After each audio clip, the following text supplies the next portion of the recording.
Competition Plus Power Hour starts now. What's up, everybody? I'm Slammin' Sam, back at it again with another hot Tuesday, talking everything motorsports, drag racing, and especially what happened last weekend. What a great event we had, a hot event, hot, right off the press, just like we're going to have here. Slammin' Sam, Competition Plus. If you haven't done already, please hit that like button. Hit that subscribe button on YouTube if you're already there. Share this, get your friends so we can yak it up about everything that you guys have to talk about, or what we have to talk about, but I'm not the only one. I get to talk to my brother from another mother. The guy's been taking a break for a couple weeks, but he's back. I'm happy, and that is my main man, the man with the beard, the man with the shades. Soul brother number one. Now, the Monday morning racer somewhere in the world of drag racing and motorsports. Where you at, man? I am actually just about an hour from home. I have not been home in 3 weeks. I'm about an hour from home. But instead of, missing another show, I decided to come stop in Clayton, Georgia. And I'm out in the Waffle House parking lot and going to do this show from my car. And I wanted to just not miss another one and yak it up with you and yak it up with the fans and, talk with Bob Tasca and Antron Brown and have a good show. So it's good to be back. I know Darren did a great job. You did a great job, but it is good to be back on the Competition Plus Power Hour. And what a powerful weekend there was in drag racing overall, from the PDRA to the NHRA, man. Yeah, it definitely was. I mean, what happened down in the Heartland, as we call it, man, what a great event. Top Fuel. I mean, if you break down each category, if you break down each class, Top Fuel adds another first-time winner of this season to the list of names. We have a double up in Pro Stock motorcycle. I mean, another, a great win there. Pro Mod. We had some cars going to the wall. We had some funky things happen, but all in all, switch up in bikes. Can't forget about that. But all in all, man, a great weekend. And yes, the Chevrolet Ford rivalry we saw in the final round. So, I mean, if you're a racing fan, you cannot be mad at what happened this past weekend, period.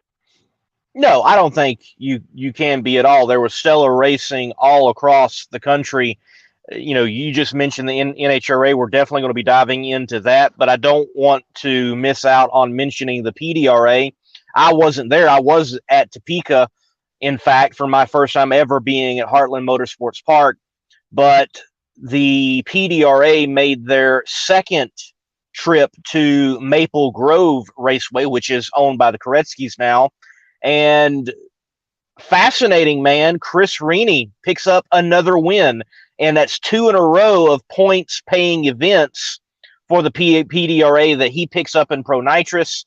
You have Tanner. I believe that's his last name. Wow, it's slipping from me. In the Corvette, Pro Boost, Black Corvette. He wins in Pro Boost, and then no, it's not Pistachio. It is Placino. Johnny Placino. He gets it done in Extreme Pro Stock. And Daryl Stewart, who I did actually pick on my show, he wins Pistachio in Pro Outlaw 632. It is Pistachio. Hands down. He knows it. I know it. Johnny, I'm sorry, but it will always be Johnny Pistachio. Hey, and guess an ongoing joke that we will have forever. Guess what car won in, I believe I think the class is True Street or Pro Street. Guess which car? We all love it. Is it my favorite car? I think it is, because it's like my favorite car too. When do we ever agree on anything, though, Lee? That's true. But Tim, I believe, is the wheelman of it. Tim won in Brown Sugar. Oh, that car. That is. We talked about that on the live feed from the PDRA World Finals last year. You guys go back. That's on both of our live feeds. But we did get to talk about brown sugar. If you have never seen that car in person, Tim Essick in brown sugar. You got to say it like that. You got you got to throw some flair. You just can't say brown sugar. You got brown sugar. Yes. Yeah, and when you see that thing in person, you know exactly why.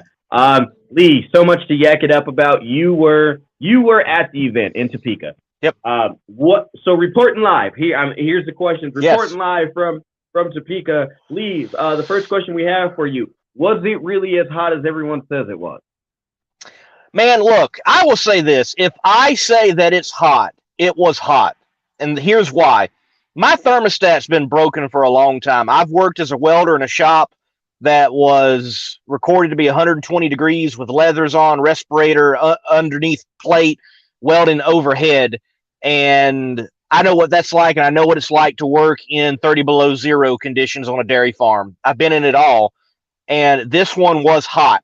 Kearney with Funny Car Chaos was hot. The Midwest was hot once you got below, as at least it felt like for me, South Dakota. Like it started getting pretty warm and pretty toasty. So it was very warm at Topeka. Definitely had to stay hydrated, had to keep sports drink in you occasionally. It was a warm one. I'm glad there was a breeze. That was the only plus. If this event was somewhere like Atlanta Dragway, though, and it was as humid as it could be and as hot, no breeze, it would have been even worse. But there was a bit of a breeze. I will say this, though, Sam. Heartland Motorsports Park, beautiful facility. It is one of the nicest facilities on the tour. It really is. I did not know this thing was that nice, but it is a beautiful facility. They live up to the end park. They really do. Like the tech shed, dude, is one of the nicest tech sheds I have ever seen. It's not a shed. It could be a manufacturing facility if they wanted to use it for those purposes. I will say this, though. If you have never been to Heartland Motorsports Park, you better bring your walking shoes, because wherever you are at, that is the only thing you are close to. Everything else is far from you. If you're in the nitro pits, everything else is far. If you're in the stands, everything else is far. If you're in the tower, everything else is far. Wherever you're at, you're near, and everything is far away. So how many miles would you say you put on? Actually, probably less than I usually do at any other event, especially a Funny Car Chaos race, because I was able to get a few rides, whether it was golf carts or a ride to the staging lanes to follow the cars with Doug Foley and Buddy Hole. And you need it. You need it at Heartland Motorsports Park. It was astounding how far everything is from each other. Beautiful facility. But you better be prepared to walk. All right. And so let's just dive into it. I don't really know where you want to start. Like I said, you were there. You saw how hot it was. If you could give a recap over the whole weekend, I'm gonna lean on you a lot here. Like I said, you were at this event, and we missed you for 2 weeks. We want to hear your voice, Lee. I'm going to lean into you. So give a recap of your highlights, maybe your lowlights, and your what the heck moments of this weekend. Well, for me, again, remember, my perspective is going to be somewhat narrow, because at a national event, I'm not watching necessarily the whole race. I get to see it in a narrow view, because this past weekend I was helping Buddy Hole with social media and helping Doug Foley with social media. And in that respect, you've got one individual in Buddy Hole that they have got a young program. It's continuing to move forward. They keep getting better and better, and they're going to continue to make move after move after move. And the more national events they get under their belt, I think you're going to see them perform that much better. And he continues a streak with his own car of actually making the show. Granted, there were only 16 cars, but he wasn't the 16th qualifier. He was number 15 at a 395. He had a good representative run. And then Doug Foley, a team that, had a great performance at the Gator Nationals, but, in other events, there's been round one losses, has qualified mid-pack in the field, but is knocking on that door of being on the top half of the field. And I think I really feel like Indy coming up for Doug Foley is going to be a big race, because there's that one more qualifying round, and you're going to race on Monday, and he's going to have that much more time in the car, and Aaron Brooks is going to have that much more time with data. But we went out round one, certainly wanted to have a longer day. I am surprised that we have people get their second win so quickly, and you have two individuals do it in Troy Coughlin Jr. and Joey Gladstone. And I asked in the media center, Troy, hey, was it easier to win the second time? You always hear, oh, we got momentum, and the first one's so hard. He's like, no, this was not easier at all to pick up this second win. And then Joey, I was there at testing in Virginia, and I asked him about testing, and I said, that day, lap after lap after lap. Matter of fact, there were so many laps they made, I didn't bother filming them all after the Virginia Nationals on Monday at Virginia Motorsports Park. Joey said, hey, actually, we found something that day, and I want to go do those days again, though they are tough, and though they can be boring, and though they can be time-consuming. It got us these wins. I want to put that much more time in and go get more wins. So he's hungry. And Joey Gladstone is going to be a threat, I think, going into the countdown, where he is mentally, at least, and where that team is mentally. I just want to make note that Steve Torrence, everybody is like, hey, he hasn't won yet. I think, hey, he can win, and he showed that again. I think they're going to flip it on everybody before long. Here in the heat, they perform very well all the way to the final. And yes, they lose to Antron Brown. Antron Brown gets the win in adverse conditions. And we see another name added to the list of the people that are potential contenders going in toward the end of the year and when it matters in the countdown. And we have had people like Leah Pruitt win, and Antron Brown win, Justin Ashley win, Brittany Force win, Mike Salinas win, and the players are growing by event heading into the countdown, which we're not far at all. The go time is upon us. And in Funny Car, well, whether John got one or not, I went by the Cruise Petragon pit, talked to Ryan Elliott, and was like, hey, I just got a funky deal. What do y'all think? He's like, hey, it is what it is. And we're going to move on, and we're going to be ready for the countdown. And I think that's the mentality of a lot of people right now, is we have got this race out of the way. We've got one more, and then it's the big one. And then it's time to perform. And people realize that. Teams realize that. So, we might want to be careful about even making remarks such as, hey, these people have nabbed a win, therefore we should count them as countdown contenders. Maybe they were able to get wins as people were doing last moments of testing before going into the countdown. And it gave opportunity, if you will, for someone to nab a win. I don't know. It's going to be fascinating. It's going to be interesting, but the players are growing race by race, and I think we're going to be in store for a fascinating championship run in all of our categories for sure. No, and I like what you said there, Lee. I mean, there's a lot of great information there, but when you like you alluded to the Steve Torrence thing, I mean, he said, hey, you guys have woken up a beat. Like, don't keep pushing the button.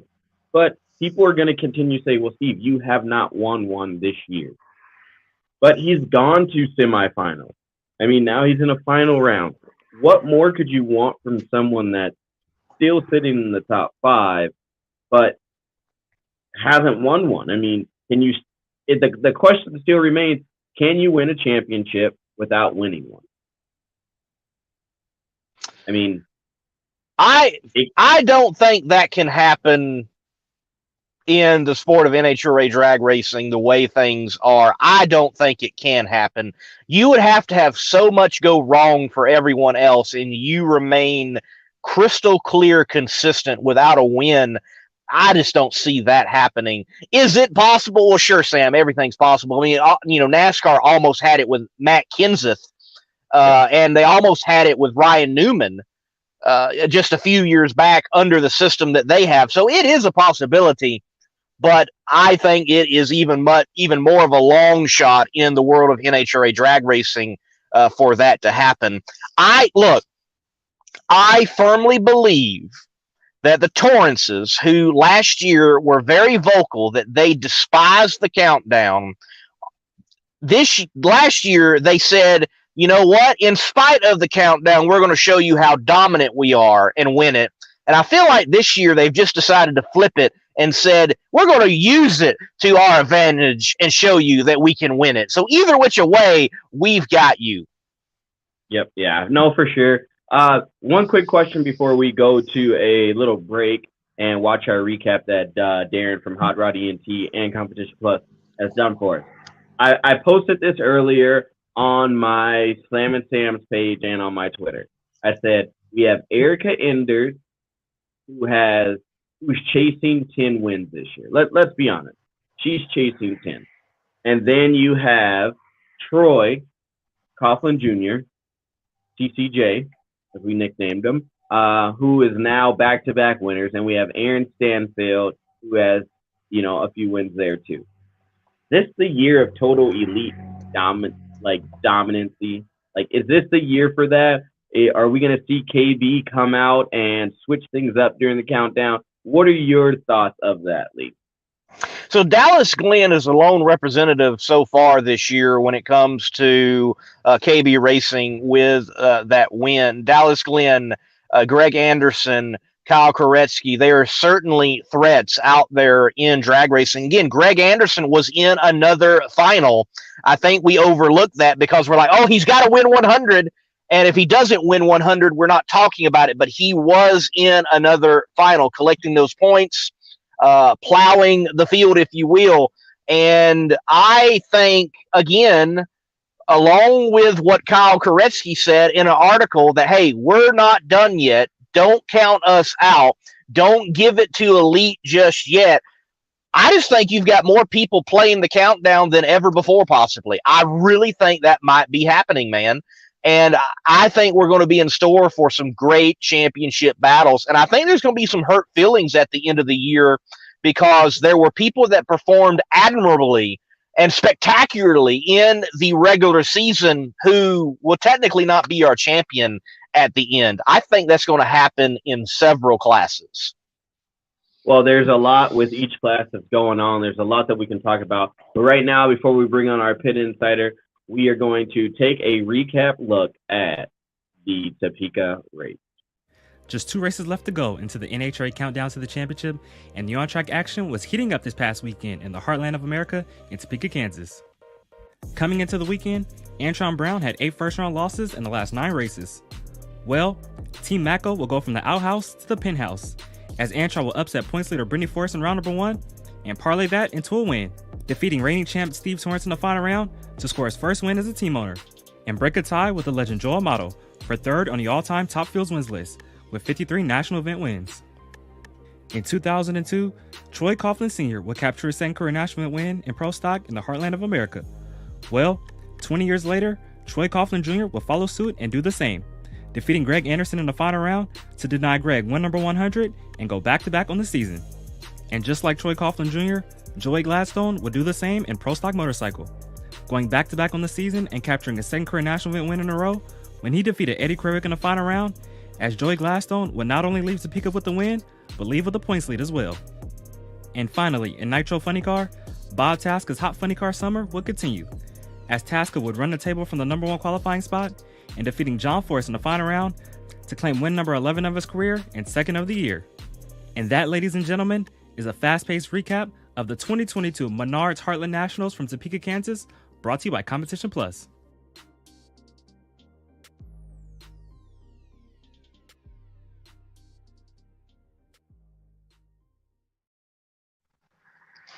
Well, thank you, Darren, for the good work as always. Bobby, what the heck do you got for us tonight far as the insider information?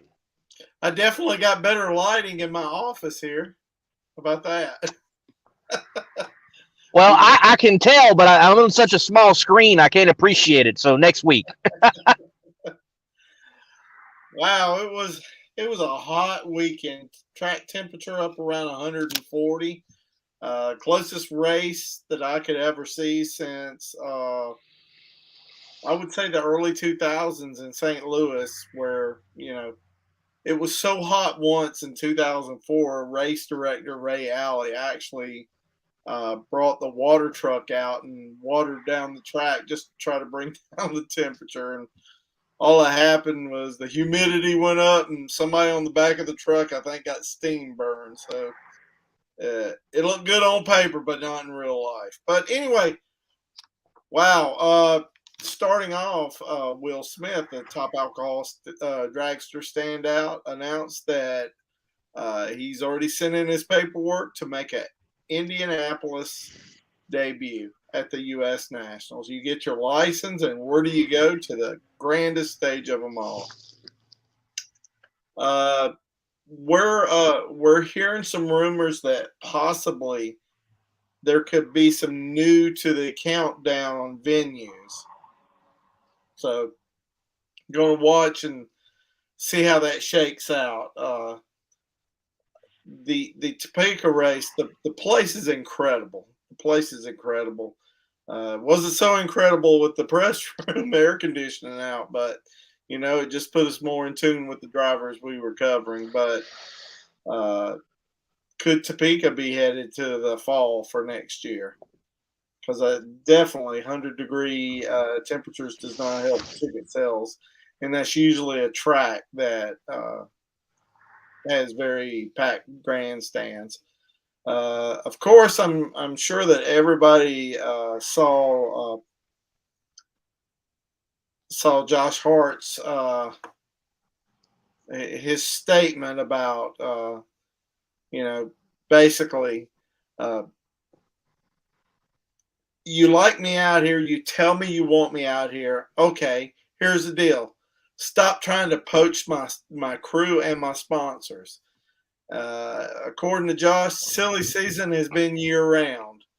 And evidently, he didn't name names this time, but I would not put it past him naming names. And you would not believe the drivers that came up to me as I walked through the pits and says, wow. We could have said the same thing. So, guys, that's what we got going on. Plus the Factory X class having a hard time getting parts. So I'm kind of doubting that we may get a car out this year.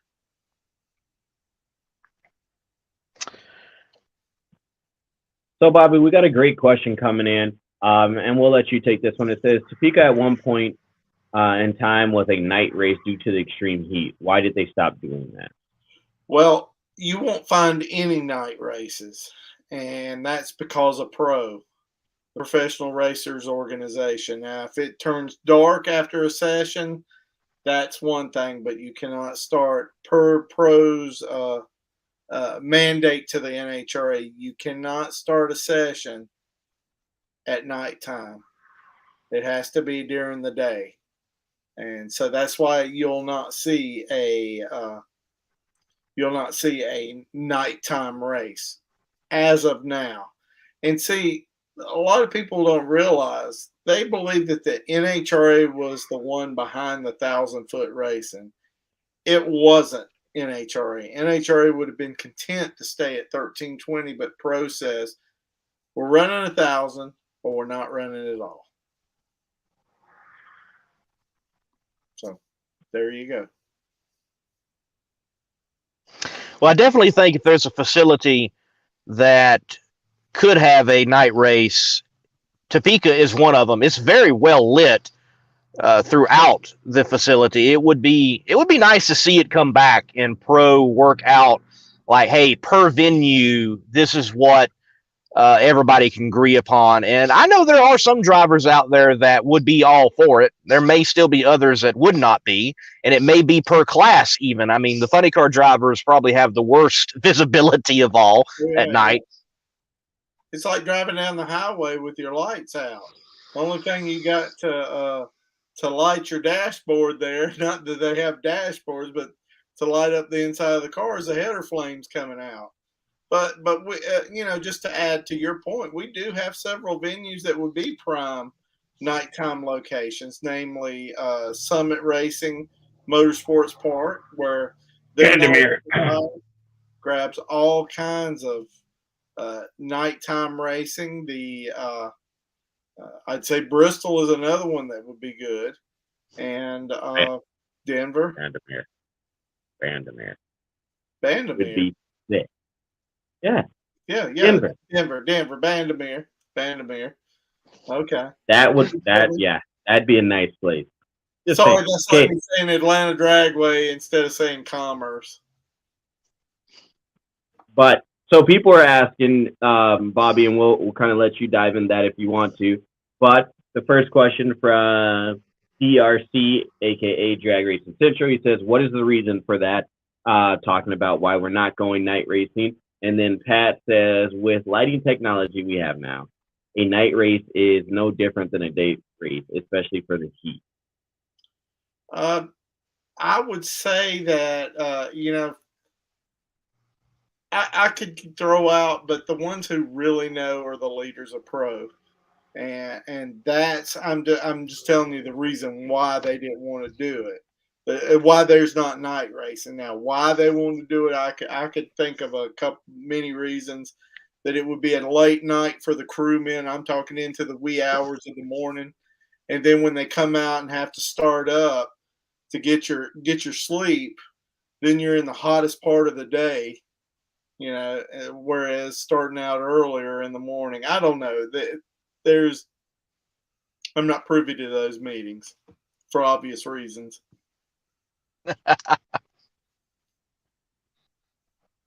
What was that phrase you were saying earlier, Lee? What was that phrase you were saying? God, it was killing me over here behind the screen.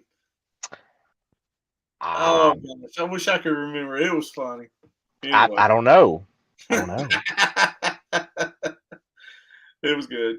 It was good. Forgive me. It's late. I got a COVID headache, and I'm dying here. I mean, to answer Bill's question here, says a lot of other forms of motorsports run safely at night, and they do. I mean, a lot of people, different tracks, different facilities run into the heat. Some, just the way it's set up. Some run better from the middle of the day to the end of the night, and then some run better, strictly at night. And as we're learning from Bobby, that it's a choice that's made from the teams, the individuals, the people at that are in charge. That this is the times that we're gonna run. Yes, do we all want to see header flames at night? Yes. Do we see some that have Friday night test sessions? Of course we do. But when a group and an organization, I guess at this point, gets together and they run, this is the times that we are set to run. So another one, Drag Racing Central. My question is, why is NHRA and pro following rules that are extremely outdated that were made like 20 years ago? Technology has advanced so much. Bobby, you were around and doing this 20 years ago, so we're going to let you take this one. Here's another thing too. For us, to adequately have a night race, you would have to change it up to Thursday, Friday, and Saturday.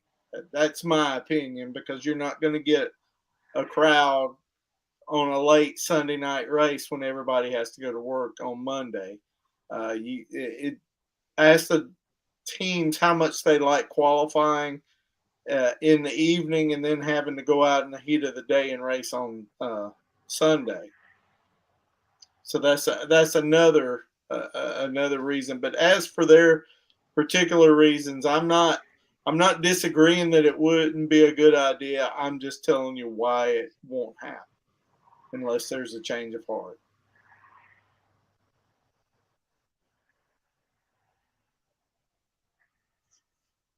So hopefully that answers everyone's question. Well, I know Andrew asked actually a very good question because we're talking about pro, P-R-O, and a lot of people don't hear this one. Like, you don't hardly ever hear it in an NHRA broadcast. It is the Professional Racers Organization, and it basically is the fuel teams. Like, I don't even think Pro Stock's involved. It is Top Fuel, it's Funny Car, and it's represented. It's a group that represents the drivers and the teams. There is some Pro Stock presence. It's just not as prominent as there is in the fuel ranks. It's not represented as much in there. But Pro, the Professional Racers Organization, of course, you remember the Don Garlett's PRA, Professional Racers Organization, then the Pro from the early 70s that went head-to-head. And I'm actually working on a full-length feature on the organization, which was the ultimate, standoff against the NHRA when they put their race on top of NHRA's for Labor Day weekend back in the 70s. And the whole thing is over purses. And Don Garlett's felt like the drag racing community, the Top Fuel community in particular, deserved over $6,500 in total winnings for winning the U.S. Nationals, while the NASCAR and IndyCar teams or Indianapolis 500 teams, I'm not sure what that kind of racing was back then, were making in the hundreds of thousands of dollars. And they just laughed at him. They were on a USO tour supporting the troops in Vietnam. And that's what actually led to the Pro. Now, Pro went dormant for a while. I guess it was like from the mid-70s up until 81 when it resurfaced with the group of Funny Car drivers who did the boycott at the 81 Cajun Nationals, protesting for more purse, which they ended up getting. But then the Professional Racers Organization just continued after that. That's your history lesson, fellas. All right. So we're just going to keep on diving into questions since we got you in here, Bobby, and people are asking, so why not? All right. Do you guys think they will add more pro mod race within the NHRA? No. Bobby, No. Would we like to see, okay, so I second that with, would we like to see more pro mod racing inside the NHRA? Well, we would, but, you can't have a circus if you don't have the clowns. Right. And I'm not calling anybody per se clowns and pro modified, but I'm just saying you got to have the talent. And there's very few professional pro modified racers out there. The rest run businesses and everything. And it's the whole reason why they didn't pursue for more races. Plus, I doubt very seriously you will ever see another professional category in NHRA's main stage of classes like the Camping World Drag Racing Series. And let's just talk about the elephant in the room. The Pro Stock Truck lawsuit. That's what did it in. That's why you won't see any other professional categories added to the Camping World Drag Racing Series. Yeah, it fascinates me, Bobby, at times the NHRA is painted as this big bad for making all these changes, and yet they're not the ones that made the changes necessarily. It sometimes have been the demands of racers and drivers and owners. Pro Mod itself, they've got a schedule. They don't really want more. I mean, every competitor I have talked to said, nope, we're not really interested in doing any more than what we've got. And you have like the 1,000-foot racing, and you have, just like we mentioned tonight, with pro and nighttime racing. The NHRA isn't always the ones to blame and put all the responsibility on. I know from this past weekend, very interesting, the NHRA apparently is trying to figure out with the fuel teams, how can we get everyone to whack the throttle? Do we pay you? Do we give out points? What do? We need everybody whacking the throttle so everybody is on an even playing field, and we have that brought back to the pits and that experience for the fans of NHRA drag racing. So the NHRA does hear things. The NHRA does desire to do things, but sometimes the competitors actually hold things back. Well, it's like this. It's like the Hoochie Coochie show at the county fair back in the 1970s. It was really cool back then, but it ain't coming back. And you're just going to have teams that are going to do it. And I'm sorry that I brought up the Hoochie Coochie show. You guys aren't old enough to know what that was all about. I got YouTube studying now. It was basically when they brought the stripper show to the county fair. But anyway, I'm just saying that. Why am I not surprised Bobby knows that episode? But just like he thought the red door was not the bar, he thought it was something else. Yeah. Or just like the Competition Plus masks felt like panties on your face. Yeah, the face panties.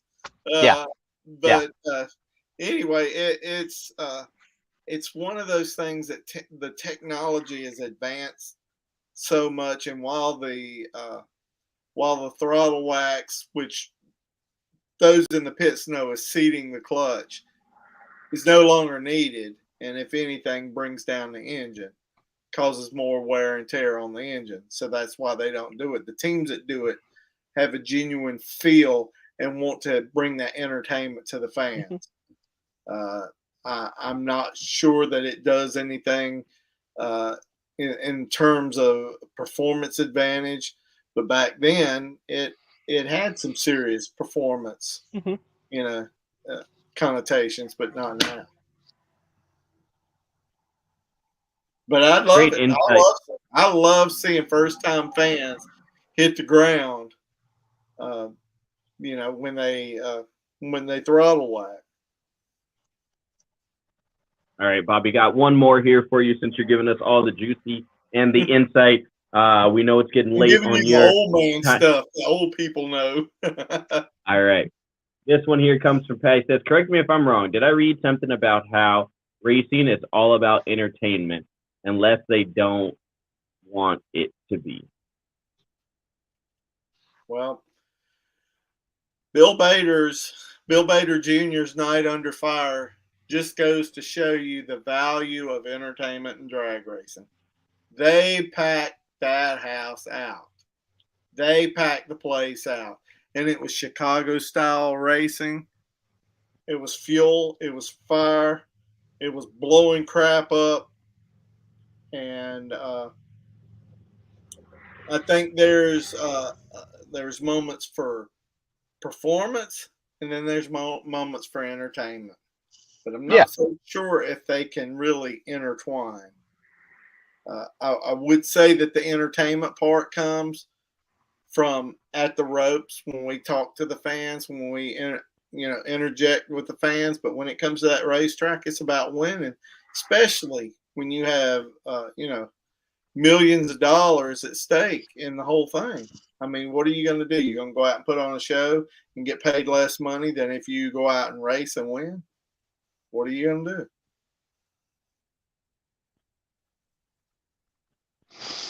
So, I think the grand experiment right now on the NHRA stage of the national event, as far as the colliding of entertainment and competition, it's the stampede of speed. So it's going to be very interesting to see how Friday night qualifying this year at the Texas Motorplex will be handled and how it will showcase drag racing entertainment and see if they do a little bit better job than even last year. Last year was good, had some not so cool moments, had some very cool moments, and we'll see this upcoming year if everything gels just rightly and we step away from it and go like, there is that intertwining that is so hard to get between competition and entertainment. Friday's entertainment at Texas Motorplex was cringeworthy because the larger demographic was not ones who were in tune to that. and that's why it didn't work. I thought that well. I mean, it's like bringing country music to a hip hop crowd. It just did not mesh the way it should. Sam, you're the rare occasion. You're the rare, I was gonna say, because our state fair was all country. It was all country, and Nelly showed up and performed before a country artist. Yeah. Oh, okay. All right. There's exceptions. There may have been a few that liked it, but to the grand scheme of things, it just did not mesh the way it should have meshed. Maybe the in-person crowd has one announcer, and those watching NHRA TV has another, because those are clearly the gearheads, and they're not entertained by this. They want their racing. They want you to describe it because it's right in the middle of the countdown. Now, the people at the track, they're there to be entertained, I'd say, a good bit. So then you bring your other announcers, the Al Tucci, these guys, play to them with the Al Tucci and his exciting style of announcing. But on the NHRA TV, the live stream, I say you stick with Alan Reinhardt. Just my opinion. So in other words, what you're saying, you can't mix things up. So it's like beer before liquor, never been sicker. Liquor before beer, you're in the clear.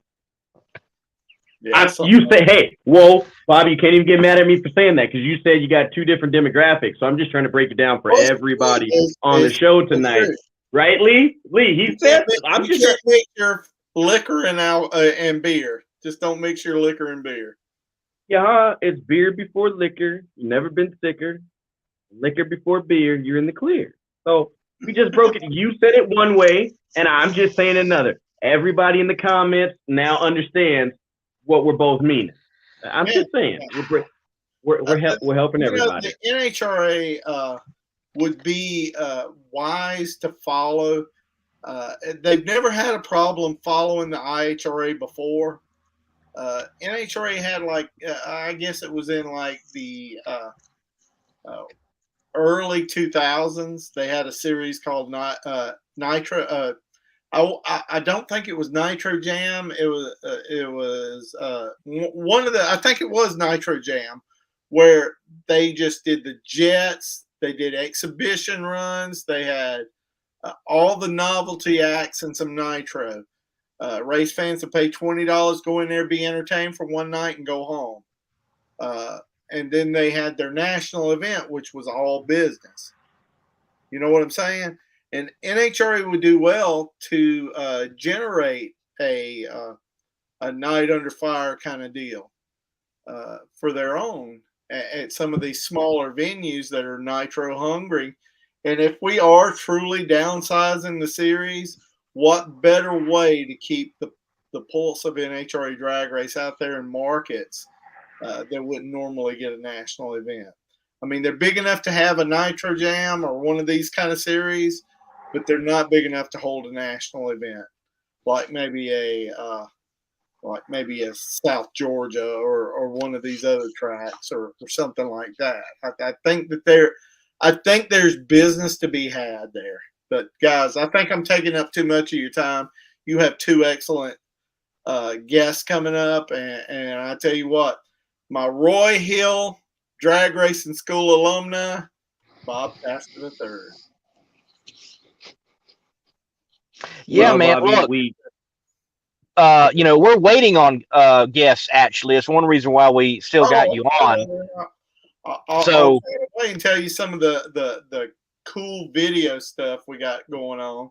Well, I do want to know that, but I want to know about the Bob Tasca, Roy Hill, you there, and what was going on, because y'all alluded to that in the media room. So and apparently it was extremely hot.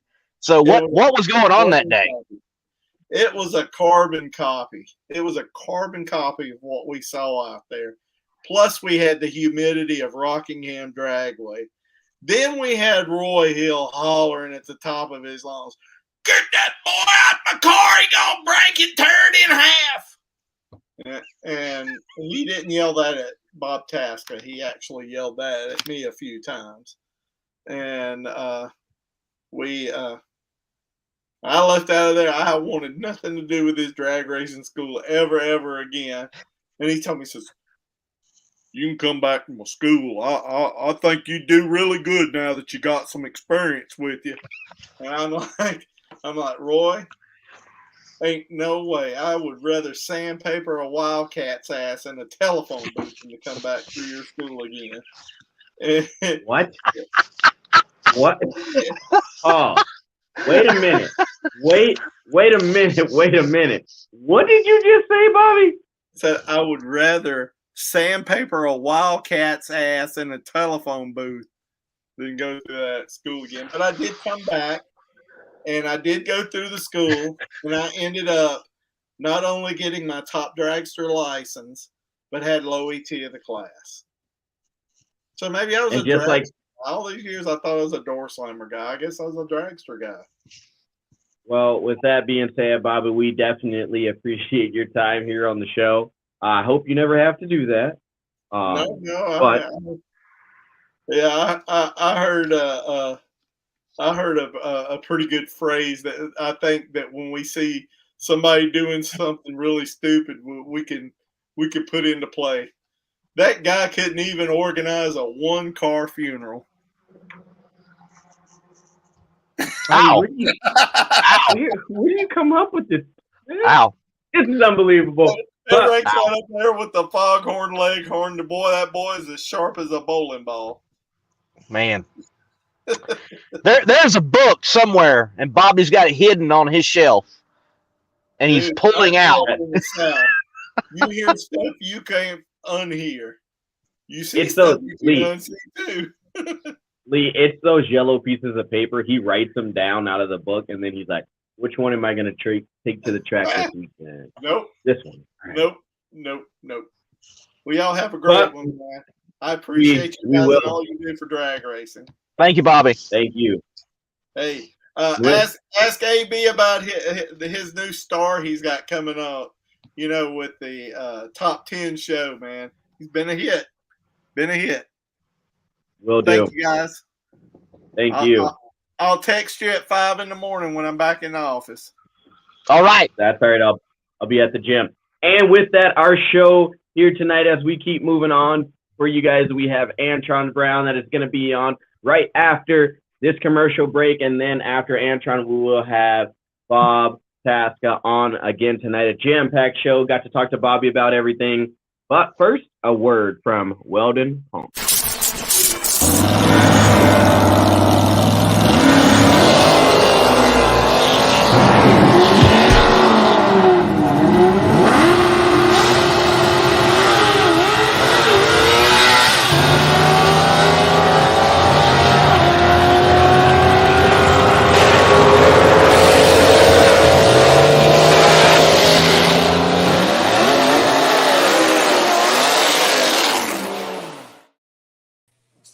And just like that, we got my brother from another mother. I got both of my brothers from another mother on here. A to the B. Congratulations, man, on the first win as a team owner and the first win of this race season.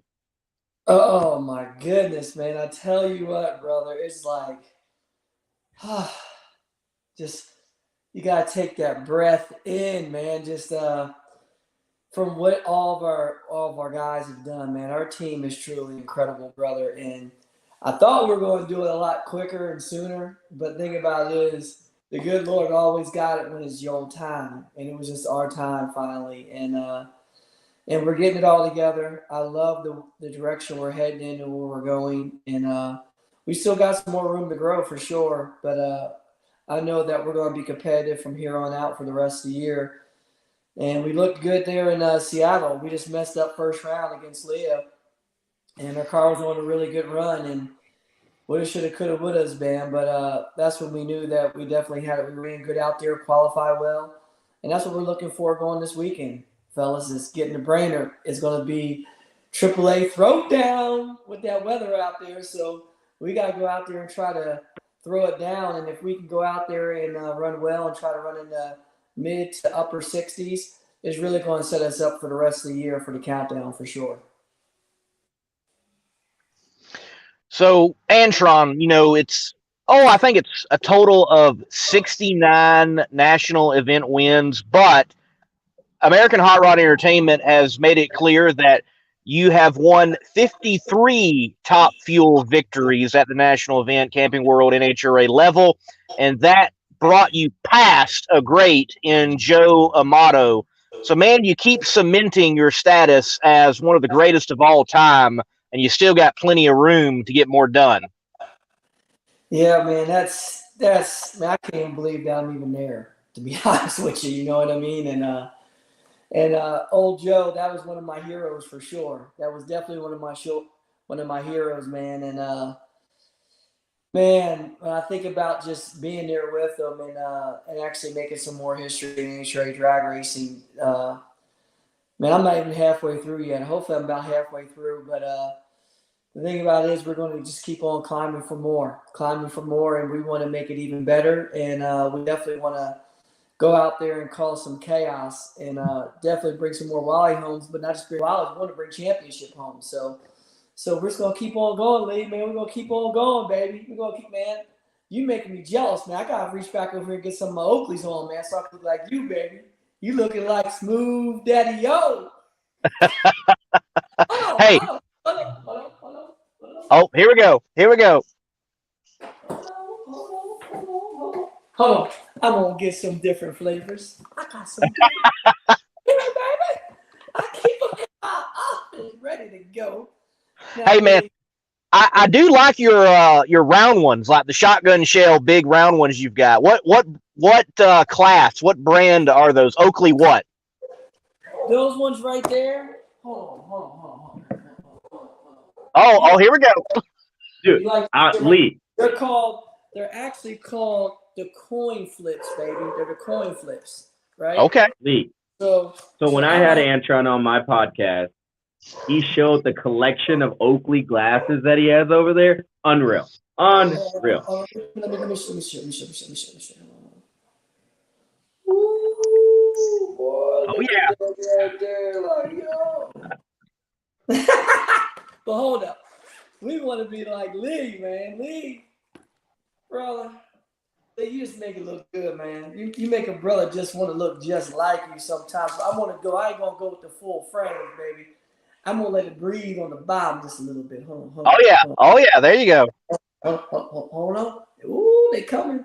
Ooh, poo, bam. Yes. Lee. All right. Hey, well, Sutro Light is fly, man. Can I do this tonight? Fellas? I got to pull out the newness on the prisms off real quick. Hold on. Do that. Now, Antron, you've been around a while, so you might have, do you have a set of the original Scotty Cannon all the way Mohawking? No, I never did that, because I never had a Mohawk. You know what I mean? But Scotty, he made that style. That's where these came from. These were this shaped glass right here, and then they came right across your head. And Scotty had his Mohawk sticking right through it, man. Like he was a beast, man. Let me tell you something. He was a cool cat, man. I got to hang out with Scotty for a little bit, man. And I tell you, I couldn't hang out with him too long because he was buck wild. So, Lee, speaking of those glasses, there was a guy walking around in Denver that had them on. And I think there was more people that were kind of caught off guard or like, what are those? They didn't know what they were, than people that want to take pictures with them. But, Antron, I got to ask you this question. Semi-final round. You look over in your other lane, and there's your teammate, Justin Ashley. I mean, someone that you share hospitality with. Then, you're looking at that. You face Brittany and get past her. Then you go to the finals and you look to your to your lane next to you, and you have your teammate, one of your really good friends out there. What is the competition like semifinal round and final round, having your teammate, one of your really good friends right there next to you? Man, let me tell you something, man. Like, you're saying really good friend, Sam, but brother, Justin is like my little brother, man. He is like my little brother, and we're family, man. We're literally like family, and Justin, like, he got his top fuel license in our race car a long time ago, and I saw him come and get into the sport and do what he does. And when I race him, I'm looking at him, I'm like, man, I'm racing a younger version of myself, and this kid is the most cool, calm, collective person you have ever seen. And like, hardly anything gets to him. So I know when I'm going up there, I'm like, man, I gotta go up here and I gotta leave on time. I gotta be right. I gotta be tight. All these jokers you gotta be right and tight with right now. And when I race him, it's like, when you race that type of competition, you go up there just like me and Steve-O racing. We go up there with nothing to lose. You got to go up there with your head down, blank mind, and just let it rip, to be honest with you. And that's what I tend to do when I race like Justin like that, because you can't let the emotions get in the way.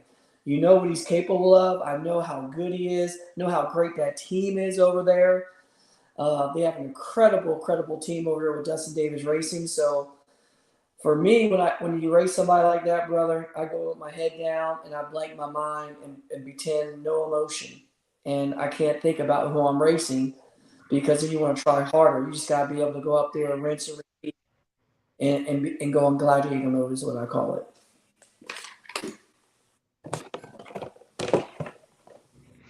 So, Antron, you mentioned in the media room after the race with the folks questioning you after your win that right now you're like lean and mean. You're trim and you're cut, and you're not going to be partaking in the Applebee Blondies anytime soon because you got to keep that status. Do you feel like right now, where you are in your life and being team owner, that physically you're primed to be the best that you might have ever been?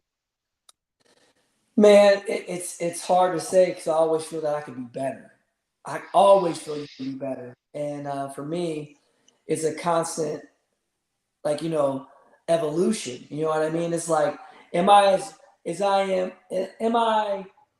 physically fit as I used to be?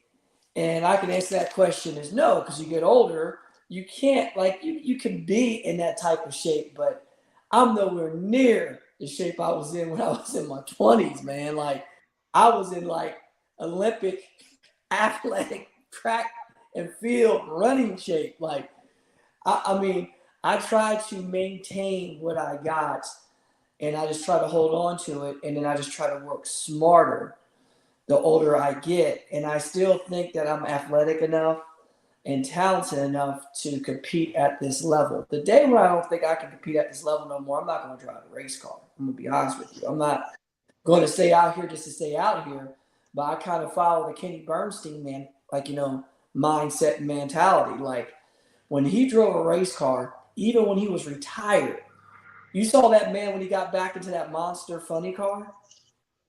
His lights were like, boom, 40s, 43. Not deep staging, shallow staging. Like, he staged the same every time. And that's what made Kenny Bernstein a beast. And that's one of the things that I take from him, where that's what I do. I don't change my staging for nobody. I don't cheat the beam. I don't try to make the track shorter. I put the car the same every time, and then I leave as hard as I can. If I leave on time, they can deep stage all you want to. If you leave on when they deep stage, they really done. You know what I mean? It's just what it is. So why set yourself up for failure? And for me, I'm going in there with it blazing, brother. Like, that right foot is ready. They're ready to crack off. And that, I tell you one thing, I'll be honest with both of you, is that going through all that stuff on the off season, all the way up to help putting this team together with our team, is I had to learn how to block the business side out from the race side. And that was really hard for me this year, where my lights weren't up to par where they usually are at. Not because the shape I was in, it's just the mindset that I was in. And I've been working on that recently, and it feels as though in Topeka, I got my edge back. And I was able to cut low 50s and stay from the 60s to the 50s on race day. I didn't even find it in qualifying. Like, my best light in qualifying was like a 64 or 62, and I'm like, something's off. I'm cutting 80s, 89s, 76s, and all it was just this getting away, because I had to learn how to recalibrate and shut it off. Like, shut the mind off, and that's when you're at your best. And I think I can get back there now. Now I found a way, and I just got to keep doing what I've been doing and hone that in more and even get better. With you mentioning, honing in and routine, you do something as a driver that I don't see any other driver actually doing. You're in the cockpit, you're strapped in, and you're practicing the motion, it looks like, of releasing the brake and smashing the throttle. And you do that numerous times. One, why do you do that? And like, how many times do you feel like you have to do that for yourself to be prepared to do that burnout, back up, and stage that thing? Hey, now look, Lee, why are you letting all my stuff out here? Lee, here, I'm gonna give you a tip. That comes from his motorcycle riding. That comes from his bike riding days. Yeah, there you go. Yeah. From. Like, I'll let the tip out, AB. But it's one of those deals for me that I practice at home the same way I drive my race car. I do everything the same. And the thing about it is, the more, for me, everybody's different, but in my mindset, I played a lot of sports at a high level. And I know when you rinse and repeat and you do things numerous over and over again, you start doing it with your unconscious mind without thinking. And when you do it at that level, that's when you become the best. And I mean, the best version of what you're trying to do is because you're doing it automatically. Follow what I'm saying? I'm not going in there going, oh, well, I'm going to throw it in deep. Oh, I'm going to stage like this. Oh, this person does this. I'm going to do this. Oh, I'm going to do that. I'll go up in there no matter where I'm at. And I go up in there, boom. Then I start doing my normal bump till I light that bulb up. And once I do it, it's the same. And then when the yellow light comes on, I don't go. My hand just releases and my foot goes down. It goes just quick. You know what I mean? Like, boom, bam, bam. Like, this is what it does. And then once you do it enough, when you get up there, you ain't even got to tell your mind or nothing to do it or go or hit it or focus or look. It does it automatically. And when I'm in the staging lanes, I like sitting in the car because I like to feel my pedal of how it opens the throttle blades on the injector. I like releasing the brake, like bang, bang, bang, like, and this goes with my foot. This goes out, my foot goes down with it. Like, my hand goes forward, it goes with my foot. They're tied together. And if I get my foot as quick as my hand, talking too much, man, I gotta see. Given all the martial arts secrets that he's been doing on the off season. But Lee, so I have a video on my phone somewhere from Denver when AB's talking about being as fit as he was. He's saying, look, telling me that he's going to get fitter than me, and there's a little bit of a challenge there. I'll send that to you later. But I'm just going to let you know, AB, when everybody's watching, I don't think it's going to happen. But I'm still holding you to that challenge. But you talked about Brainerd. Brainerd's coming up here this weekend. You guys are rolling into the win. After the win, you guys are rolling into Brainerd. The zoo's a different animal. Looking at the weather, Thursday, Friday, Saturday, it's, the Montana, Minnesota, North Dakota weather that we're all experiencing. Supposed to have some rain, but we know how that goes. It rains for 10 minutes and it gets hot, and it's going to be like 90 degrees. First question, I guess, is how does that play into, your testing schedule? If it's going to rain on Friday and Saturday, do you guys just try to get it in and make sure you're qualified, and then the dynamic of being in Brainerd and the zoo. Talk about all of that. Well, first off, let's talk about the zoo. Okay, so first off, you go to Brainerd, you gotta remember you're in the middle of nowhere. Okay, this is like, I don't know how you do it, saying, hey Lee, I don't know how my man does it, right? You see how I'm saying that he lives up in the middle of nowhere.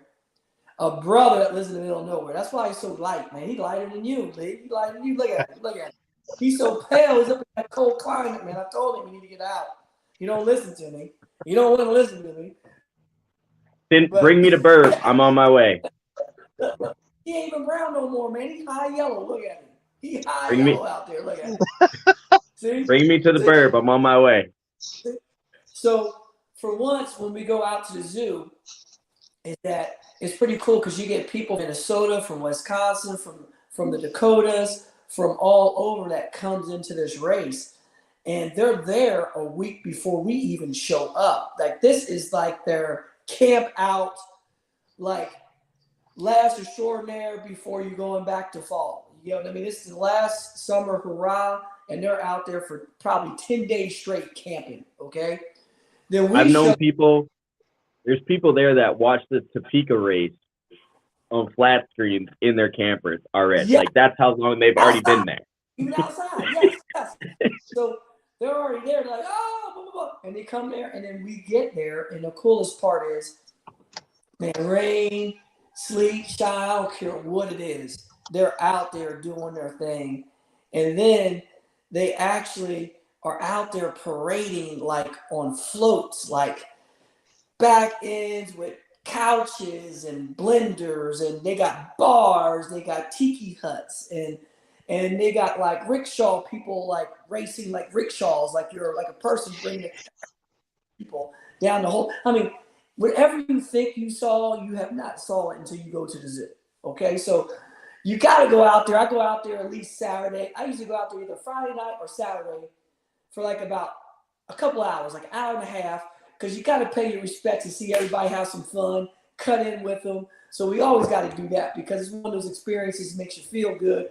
And then I go in and get rest and get ready. And then the weather, like you talked about, Sam, is not going to be hot in Brainerd. I looked at the forecast. It's a high of 69 degrees on Friday with a 50% chance of rain. So I'm hoping the rain gets out early where we can run. And there's like a high of 74 or 72 degrees on Saturday and a high of 76 on Sunday. And then Monday, we're going to test after the race, put on a little show for testing, and it's a high of like 78. So this is going to be really good weather, and the track should be good. So we can go out there, and you're going to see some runs. Remember, I love Brainerd. That's the first race that we went into the 360 range for top fuel, and we were the team to do it. We had a monumental matchup against JR Todd, remember like yesterday. JR went a 3.700. And we raced first round. Now we're in a 3.68.0 to beat him. And JR could have beat anybody else except for racing us. And he looked at me. He goes, AB, what I got to do to beat you? I'm like, I don't know. That was just like, we're in that realm where we were just on that cutting edge of performance, and we just kept on stepping the bar up. And the cool part is that when I see my crew chiefs, Brian and Mark, and then you see Brad and the guys, they start to put those smiles on their faces because now we're not just tuned to go down the racetrack. Now you're starting to see them say, hey, we did this. We're going to do this. Boom, boom, boom, boom. And then you see the numbers start coming up on the board. I'm like this. That's when I start going like this. Oh, yeah. It's coming. It's coming. And got that feeling the car's repeating itself. It's doing the things they want to do, and it's just little things that we got to work on now, and this and that, to where we start getting better and better. So Brainerd is definitely an important race for us because it's going to help us get set up for when the fall tracks that we go to for the countdown. You got to run those ETs. So Brainerd's definitely going to be a good testing ground for us to step the game and get there.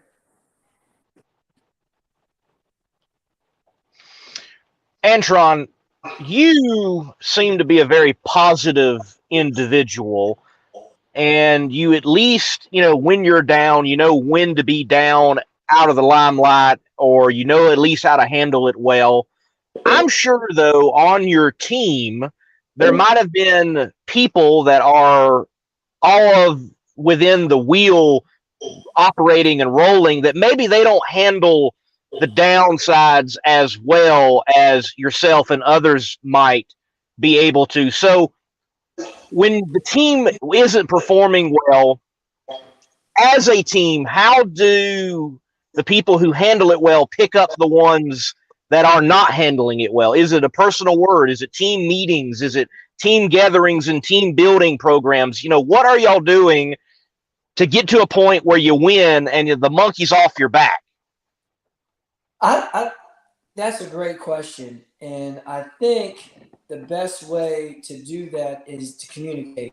You know what I mean? It ain't no secret sauce. It ain't no secret pep talk. It ain't no secret motivation and painting a rosy picture, because in drag racing, it shows on the racetrack real quick. You know what I mean? So for us, like, what we try to do is that we communicate and say, this is where we're at, this is what we're doing, and this is what we're trying to do. And that's what Brian Karate really communicates well to the team, and myself, Mark, and Brad, we communicate to the other guys what's going on all the time. They know what we're doing, they know what we're up to, they know what direction we're heading in, they know when we're lost, and we know when we try to get everybody on board. If everybody's looking for the problem and the help for the solution for the problem, we can get to our end goal a lot quicker and faster if everybody's all in together. And for me, I made some changes. We made changes where we made some changes on some crew guys, and we had one guy that left the team, and it was one that deal you have to keep on digging to build chemistry. And then we brought another one of our old tried and true crew members back, Brian Shearhart. We hired a new intern from Western Tech, which is Adrian Ferguson. And we're bringing people with the mindset and the work ethic that's buying into our program. And within the last 4 races, you see the big turnaround team, just mentally, emotionally. Everybody's got help. Everybody's in it. The team is just molding together well. And by us communicating like that, and for me to really push the people where we're not up in there going, who's messing up? I can't believe your car's jacked up. Who's messing this up? Who's that? We do it as a team. There's no one person's fault. It's all of our fault. When we win together. When we lose together. And when we lose, we got to find out what was the culprit of us losing and how do we fix that as a group.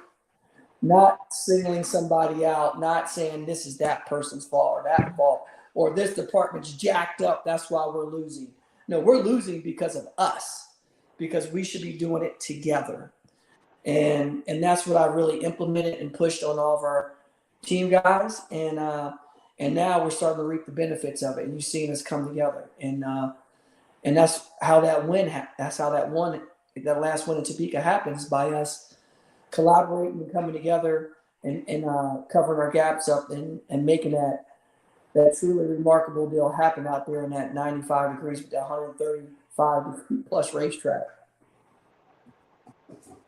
And last question I have for you before we bring on Bob Tasca is someone is asking, will Antron add another car to its team? Will it be a dragster or will it be a funny car?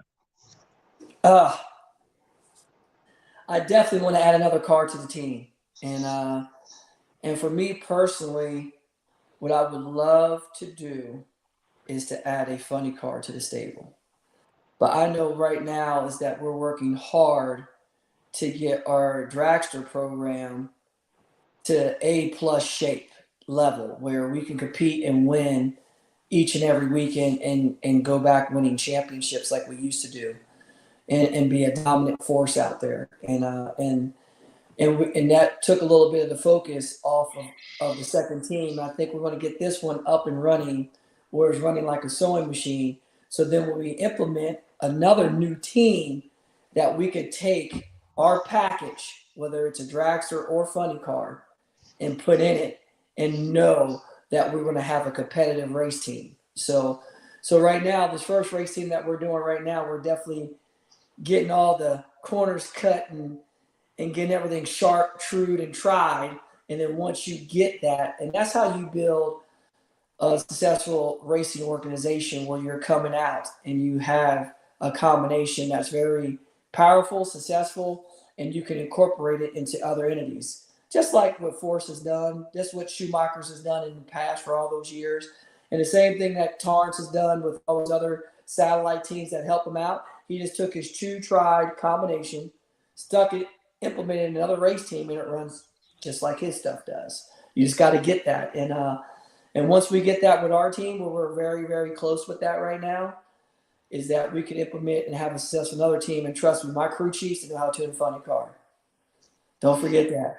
Remember what Brian Karate did with Courtney Force, and he did with John Force. They both have cars that were very capable of winning the championship all those years when he tuned those cars. So don't worry, we got that long book stashed aside. So that'll be awesome to do that one day, is get a funny car. And I wouldn't mind throwing my hand behind the steering wheel one of those deals to see what it feels like. Whether I drive or somebody else drives don't make a difference, but I definitely want to have one of those disabled, especially with the TGR, with the Toyota folks behind us, especially with the super funny car body. I mean, it's all there. We just got to find some great partners to come aboard so we can launch the second operation. Yeah, it'd be pretty cool to see a Matco funny car out there. But AB, I want you to stay on because I have a question for you and our next guest here after the break. Classic car owners, make your headlights over twice as bright with Holley Retro Bright LED headlights. A plug-in replacement for those dim halogen seal beams, Retro Bright maintains that classic look and lasts 6 times longer. Stay safe and click the link below to learn more. All right, we got Antron Brown and Bob Tasca, but I have to ask this question. You guys are both on the stage together on Sunday. Who's crazier with the champagne? Which one of you is it? I was about halfway through my bottle and I made sure I soaked Antron, so I think I started it. Yes, he did. And thanks to Bob, I brought my race suit home so I can wash it. Let's get hung back up anyway. Yeah, Bob's experience with that. You know, this is the second one that he's won back to back. You know what I mean? So he was warmed up. He was actually coaching me on what to do because it's been so long. I'm a long way from matching Antron's wins, so I think I remember just fine. I know, it's pretty awesome. I did want to ask that question because you guys are both on the stage together. But Antron, unless Lee, you have something, or Bob, you have a question for Antron, you've answered all the questions I needed. I'll see you in a few days. Oh. Yes. Thank you so much. Thanks for having me on. And Bob, great job again, my man. You guys are looking good, brother. Looking real good. Yep. Take care, Antron. Take care. All right. Congratulations, Bob. Completing the Ford versus Chevrolet matchup, putting the good Blue Oval in the winner's circle.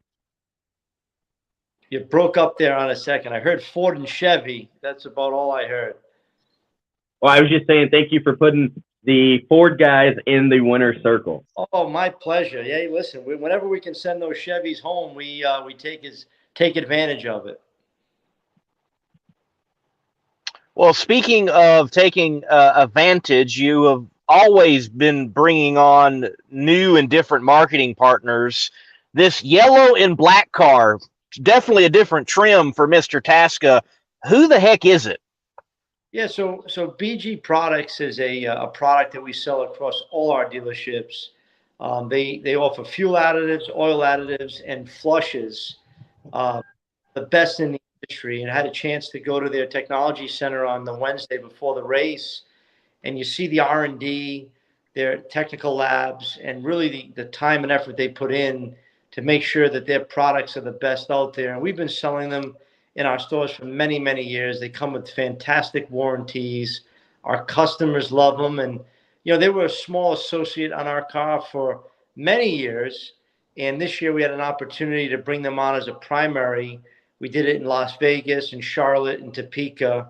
And it was a big hit for their distributors and customers. So I know that they were real excited to get that win and looking forward to doing more with them next year.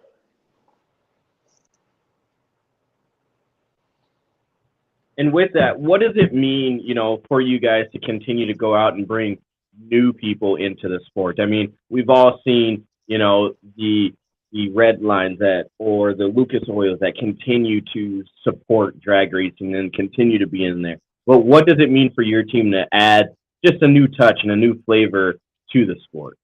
Well, it's the difference between me racing and not racing. I mean, at the end of the day, it takes a lot of money to run these cars, and very few single teams, single sponsors out there because of the investment that it requires. So you have to be looking for new companies that can leverage the platform. And NHRA is a very niche product. I mean, it's not mainstream, New York City type of sponsorships. They're niche sponsors, but when you find the right niche, it delivers a great return to that sponsor. And BG was one of them. We have PPG on the car, which we have a couple of races, and we'll be making some announcements next year with PPG. Auto Alert, Brown & Brown Insurance, AutoFi. These are all companies that play a big part. You see Nitro Fish, that's a pretty famous name out there that supports us. And it takes all of them to put a competitive car and get the budget that you need to go out and race a full season. All right, Bob, several final rounds, 2 wins now back to back, and you've got, your team put a ton of work in, as always, but I have seen it with my own eyes, and I filmed it because I'm at testing a lot, and I film testing.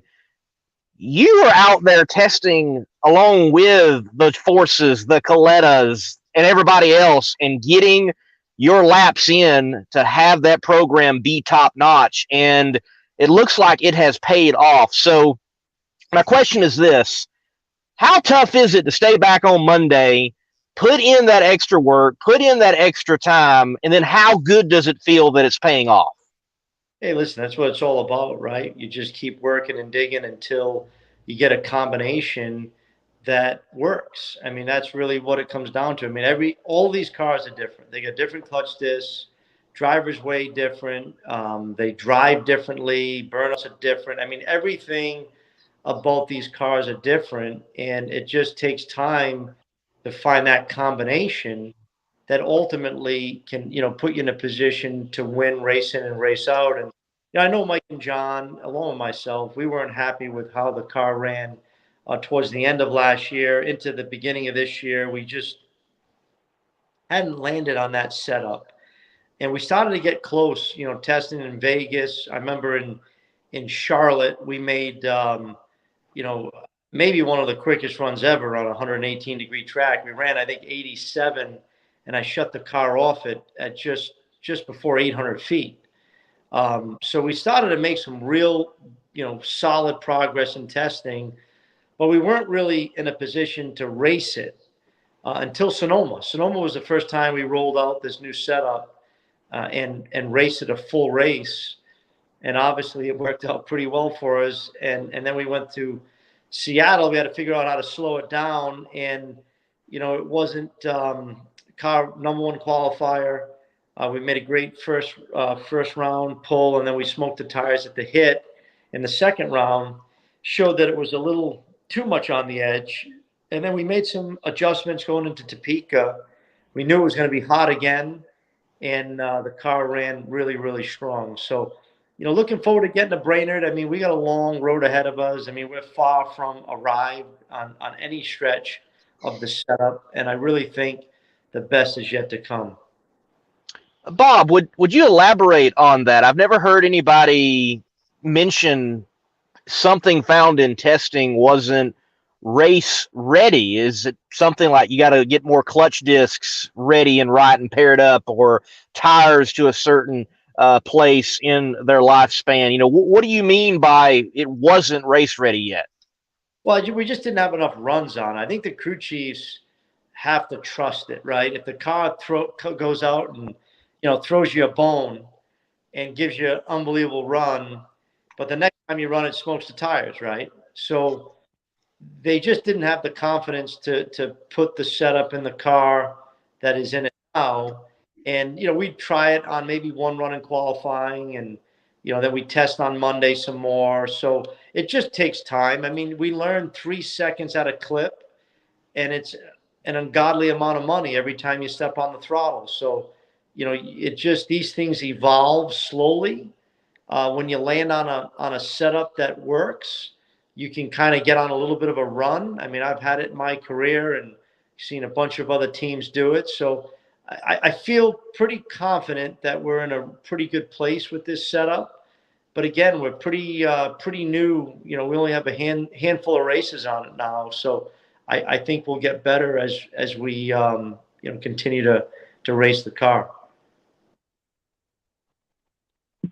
And that seems like the constant theme with everyone is getting more laps, getting this testing in. But we have to play the environment and the weather. You're going from a 140-degree temperature track this past weekend to maybe, I mean, like Antron said, the high in my neck of woods is supposed to be 70, thank God, because it's been super hot up here in the 90s, but I'm not going to complain. How does that, change everything for you guys? You guys have been gradually in hotter climates, especially with the swing and everything, and now going into climate like Brainerd that, only in the 70s. Yeah, I think we can take a lot from Sonoma. I mean, Sonoma, it was cool at night. It was actually real cool in that Friday night session.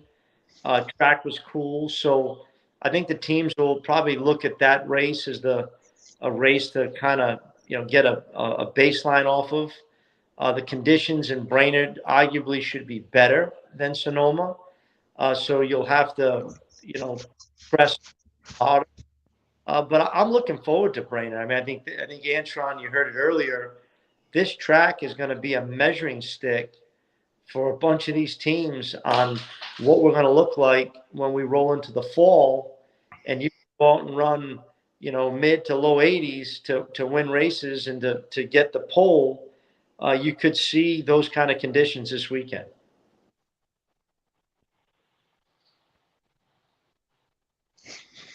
Well, Bob, you are always in tune with the world of Ford, having Ford dealerships and the close ties you have there with the family and in Detroit. The auto market and the landscape in the auto industry is going through an upheaval. Like, announced here recently, Dodge is going to be discontinuing their muscle car platform, and EVs are coming up on the scene. What are you getting down the pipeline from Ford? From simple as, when can we expect a new Ford Mustang funny car body or a different platform of car in NHRA, and how are they interacting with the team for the future? Well, I can tell you, Ford has been the most aggressive to have, lobby for a pro electric series.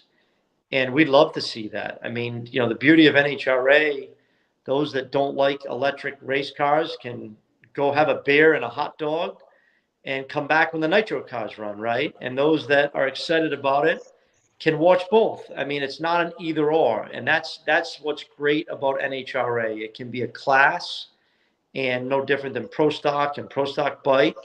I think it's going to come. I don't necessarily think it's going to be next year. But I know Ford is really much on the forefront of electric racing. You know that we have the record there in the electric Cobra Jet, which I think we're going to run at some point towards the end of this season. But it's exciting to be a part of a company that's really, pushing the envelope on evolution in racing and in the showroom floor. I mean, Ford has not been bashful about their plans and, how they're going to electrify the lineup as we approach these next couple of years ahead of us, and towards the end of the decade, it's going to be a huge piece of their business. And there's a lot to look forward to. I said that I was all grown up when all the cool shit was happening at NHRA and breaking records and 200 miles an hour, and 4-second, 3-second runs, and we're going to be able to live all of that all over again with electrification. So it's going to be fun to see.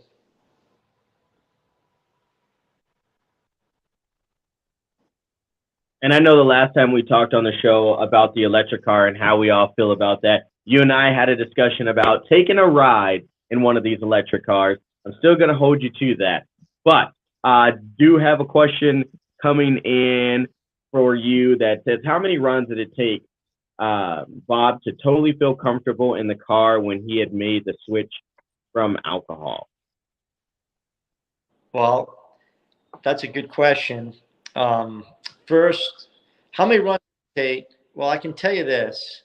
My first year, I was in Bristol, and I remember Chris Cunningham was not happy with the fact that I was shutting the car off late. And he would show me on the computer. Now, this is Bristol is probably 7 races in, 8 races in. And I finally said to him, I said, Chris, just come outside. Show me on the ground, like how far am I after the finish line? And I was like, I don't know, 100 feet or more. And I said, Chris, I'm thrilled about that. And he said, well, why are you thrilled? I said, I don't even see the finish line. I don't even see it. Don't even know I go by it. I'm just grateful that my foot comes off the throttle whenever it does. And I think the biggest adjustment in one of these nitro cars, and I drove an alcohol funny car, which is a pretty fast race car, is that it just never stops accelerating. And it's so quick from half track to the finish line that it probably took me, I would say at least half of the first season of racing to really kind of get caught up with the car. And heck, I get in it now after 2 weeks off, and it still is mind-blowing how quick that car is. So it takes time. I mean, there's no other way to say it, because we only get to do it 3 seconds at a clip. And I think when you look at that, our sport versus NASCAR or IndyCar, where they can get in simulators and make lap after lap after lap, I think that's where you get, some of these, more seasoned drivers going up against some of these rookie kids, right, that should be quicker and faster than us, that they just don't have the experience yet, right? Pedaling the car control.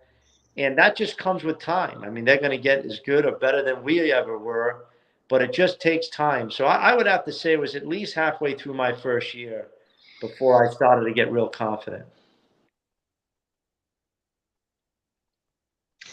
Yeah, you make a great point there, Bob, and thank you for that transparency. My boss, Doug Foley, he mentioned after Q1, he's like, yeah, I was behind the car. I haven't been in my top fueler in 8 weeks, and these cars are animals. And, the more you're in it, and I guess that's even why, even do testing, you're able to drive that thing that much more and be prepared for the next event and stay up on something that is near superhuman for you all to do. Yeah, I would say when I evaluate drivers, I mean, everyone talks about reaction time, which clearly, if you can't cut a light, you're not going to win many.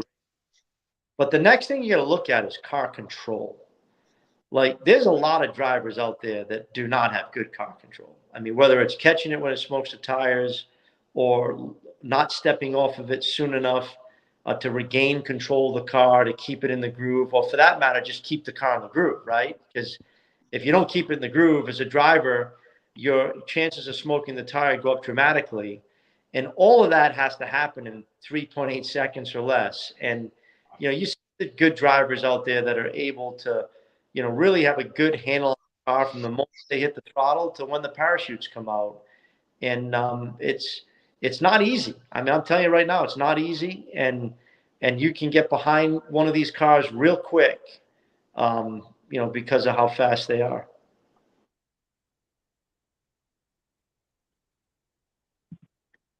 And with that, I mean, you're saying you can get behind one of the cars and they're quick.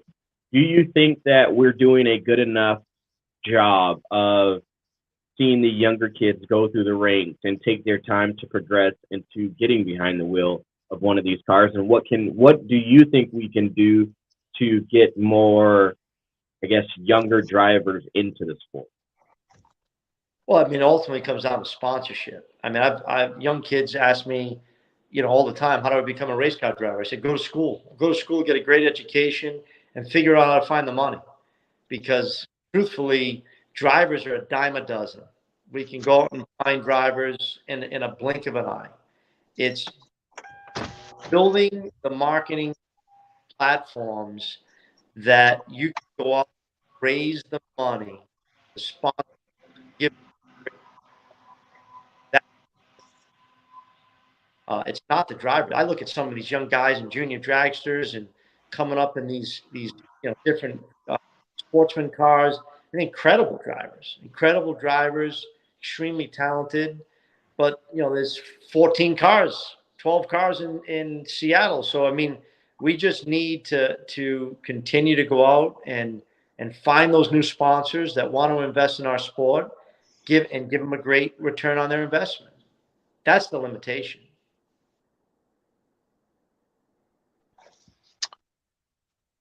Speaking of marketing, you've got great marketing partners that are connected with your family background as a Ford dealership, with Ford, Omnicare, and other folks in the automotive world like Coughlin.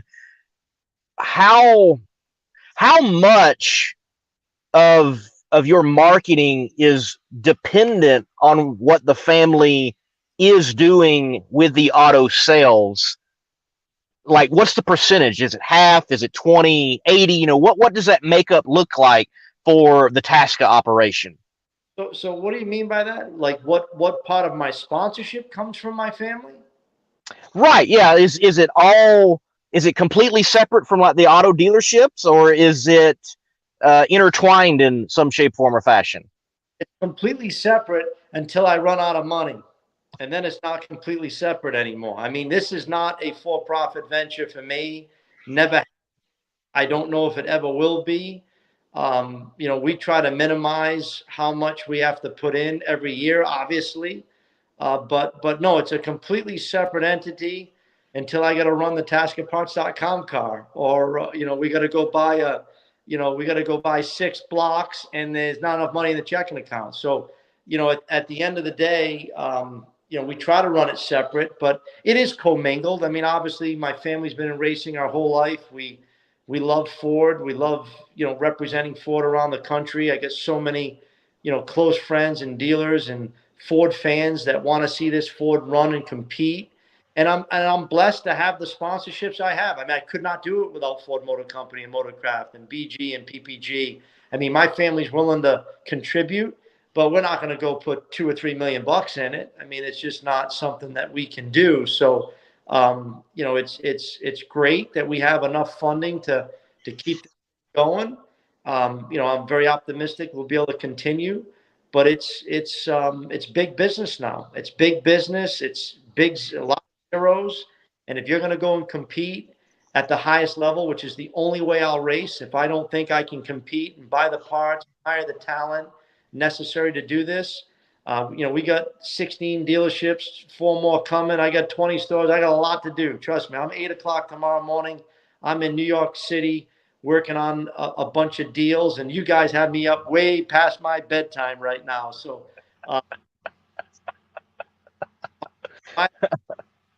90% keeping, our family business growing and rolling, and 10% racing. I mean, that's just the way that it is right now. And, I'm blessed to have an incredibly dedicated team, F and John Schaefer, that are 110% dedicated on racing. And that allows me to, jump in that car on a weekend and, give my 110% in that moment. And, it's worked for me my whole career, and I ain't now. Well, Bob, look, last question from me. And in regards to the bedtime, and we can let you go here soon, you know, it's another business deal. It's kind of a marketing ploy, but it's Alan Reinhart always makes a statement, hey, $5 off at the Tasca dealerships if he wins. It's like, anyone ever like showed up at the dealership and said, hey, Alan said I get $5 off. Has anybody ever claimed that? I'm just curious. Happens all the time. And I told Alan, Alan, you get $10 off. But he hasn't taken me up on that yet. But no, it's, hey, listen, when I come home from a win, it's all over the local news. There's people at the dealership. I mean, that's why we do it. I mean, we do it to win. We want to represent Ford and the Ford fans the highest, possible level we can. And, when you have a car running as good as ours, that's what it's all about. People say, oh, you got the pressure of having to win and got a great car. I said, you don't understand. The pressure is when you don't have a good car and you're to find the combination. When you have the combination, it breeds confidence in me as a driver and the team, and it just helps you get to that next level. So, we got a long way to go. We've knocked down a couple of races here, but that really isn't our goal. Our goal is to go out and win a championship, and we got to keep digging and fighting and battling some amazing drivers out there, and put ourselves in a position to win. And I think we're well on our way to do that.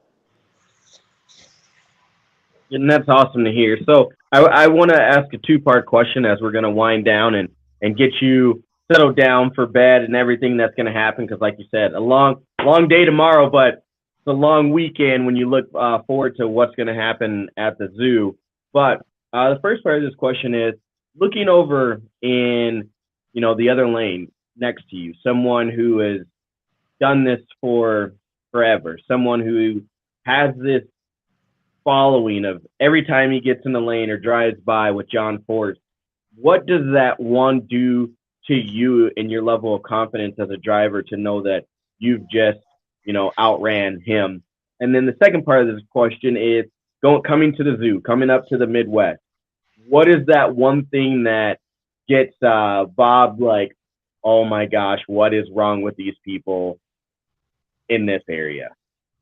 Well, we'll start with the second question first. I think the first time I saw a lazy boy chair with a big block Ford in it, I said, okay, these people are totally out of their minds.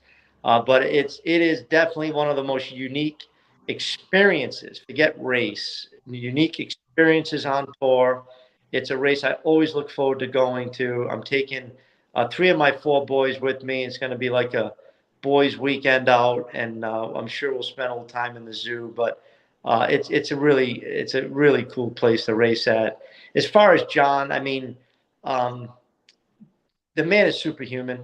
Don't know how else to describe it. I mean, at his age, battling 100-degree days, day in and day out, and to compete at the level that he's competing at, I honestly believe what he's doing now at his age is more compelling than what he did in his prime. And I only the drivers that have truly understand what I just said, because to be in 100-degree day, strapped in that car, and he's done it race in and race out. I don't care where we are. He is a threat.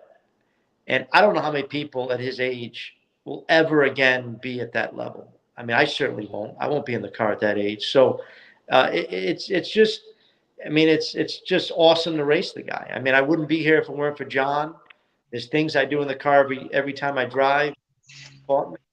So yeah, like against John, and when I'm against him, I want to do everything in my power to beat him, because that's what he taught me to do, right? So it's extraordinary to see what he does. I'm excited for him. I mean, he's in the hunt with all of us out here, and who knows? I mean, he's got as good a chance to win this championship as anybody.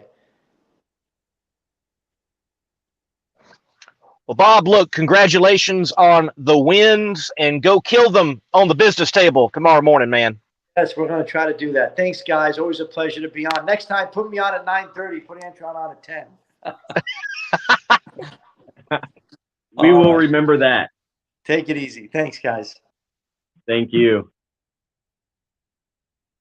Get your CompetitionPlus.com apparel today. Whether it's our nitro-burning funny car design or the vibrant door slammer design, we have the swag to show you are always in the know. Get yourself a hat too. And we know not everyone enjoys wearing a mask, but if you must wear one, at least wear a good-looking one. Check out the new CompetitionPlusApparel.com for the latest from the place where you have trusted for your news on the internet for over 2 decades.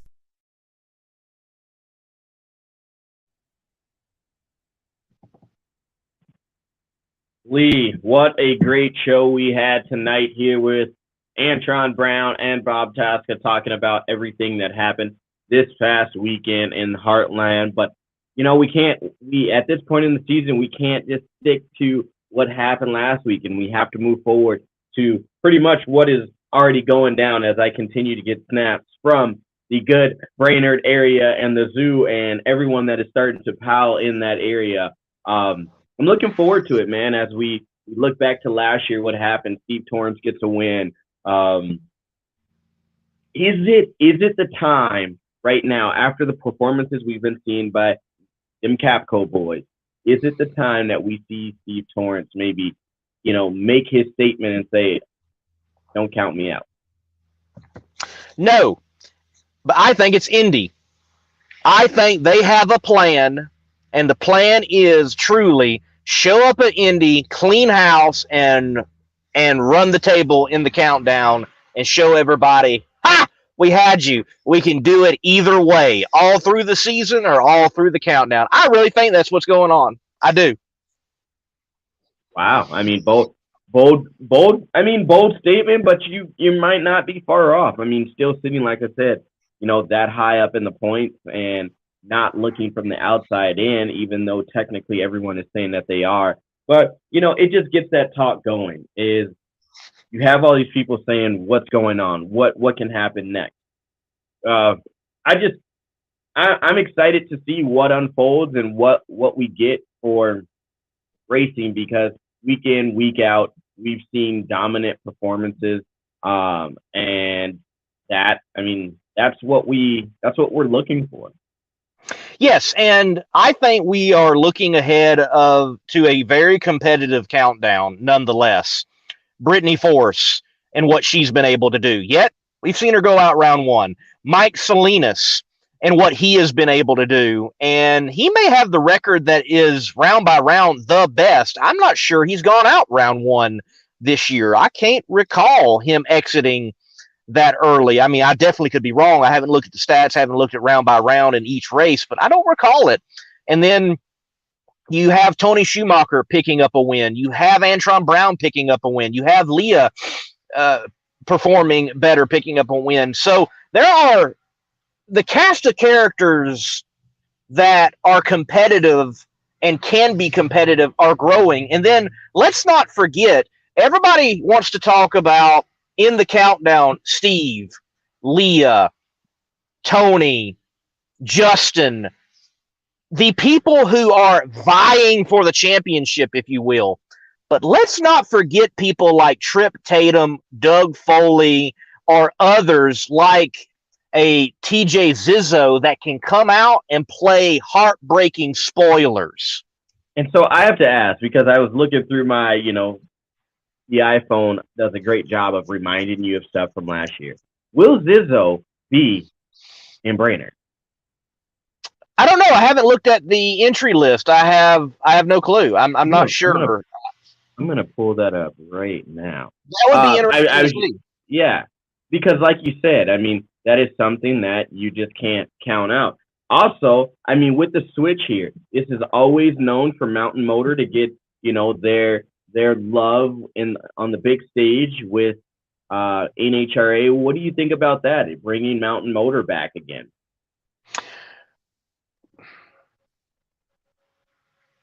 I love Mountain Motor. I was impressed by Mountain Motor the first time I ever saw Mountain Motor at an IHRA national event in Gillum, Louisiana, at what was Red River Raceway. I was shocked. And when you first ever see a Mountain Motor and you're so used to NHRA Pro Stock 500 cubic inch motors, and you're like, wow, that is a mountain of a motor. It truly is. And at one time, they were the largest cubic inch motors out there because there wasn't the package beyond 900 cubic inches that we have in nitrous today for the Pro Mod guys. So truly, they were mountain motors. I still find it strange that mountain motor runs at the NHRA, and I love those guys. I love that class. I wish they would truly band together and support, honestly, fully, completely 16 plus cars, the PDRA. I understand it's only 8th mile racing. Stop the squabbling and go run it.